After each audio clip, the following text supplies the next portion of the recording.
হাসিনা চলে যাওয়ার পর থেকে, পালানোর পর থেকে আমরা কেন জানি না নিজেদেরকে আবার সেই পুরো বিশ্বাস ফিরিয়ে আনতে পারছি না, ঐক্যের জায়গাটাতে থাকতে পারছি না।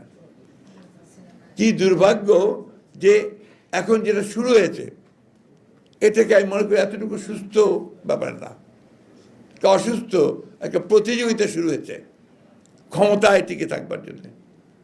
আর ক্ষমতা তো টিকে থাকবে তখনই যখন এটাকে তুমি সেটেল করতে পারবে, স্টেবিলিটি আসবে, স্থিতিশীলতা আসবে। এবং তার জন্য আমরা যে কথাটা বারবার বলছি, সংস্কার তো আমরাই শুরু করেছি ভাই, আমরাই প্রথম সংস্কারের কথা বলেছি। এবং জিয়া রহমান সাহেব প্রথম সংস্কার করেছেন, একদলীয় শাসন ব্যবস্থা থেকে বহুদলীয় গণতন্ত্রে নিয়ে এসছেন। গ্রেটেস্ট সংস্কার, উনি পুরো কাঠামো পরিবর্তন করে দিয়েছেন। আমি বলি সবসময় যে খালেদা জিয়া প্রথম নারী মুক্তিযুদ্ধ আমার উপরে খুব রেগে যায় ফ্যাসিস্টরা, খুব বাজে কথাবার্তা বলেছে অদ্ভুত, বাট দ্যাটস দ্য ট্রুথ।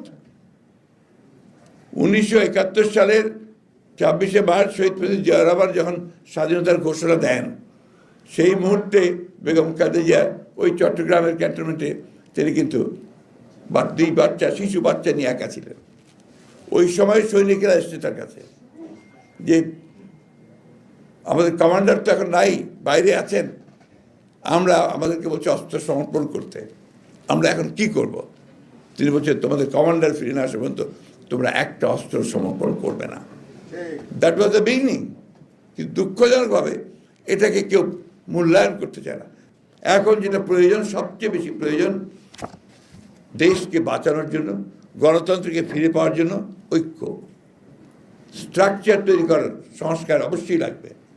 কিন্তু সেই সংস্কারটার যে পেছনে যে শক্তিটা লাগবে সেটা হচ্ছে একটা নির্বাচিত পার্লামেন্ট, নির্বাচিত সরকার।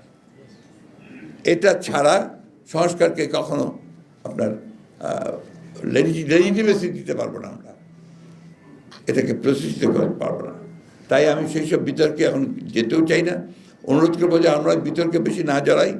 আমরা আহ্বান জানাবো দেশের সমস্ত গণতন্ত্র প্রেমী মানুষদেরকে, স্বাধীনতাকামী মানুষদেরকে যে আপনারা ঐক্যবদ্ধ থাকবেন, বিভাজিত হবেন না।